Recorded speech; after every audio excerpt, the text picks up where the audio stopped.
Preliminary findings indicate that the braking mechanism of one of the legs of a three-legged jackup rig had failed, causing the rig to tilt to one side.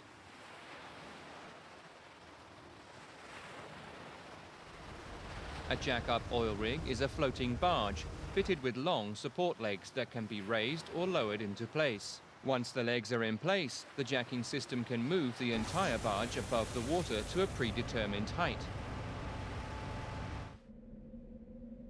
At least 90 workers were injured in Monday's incident.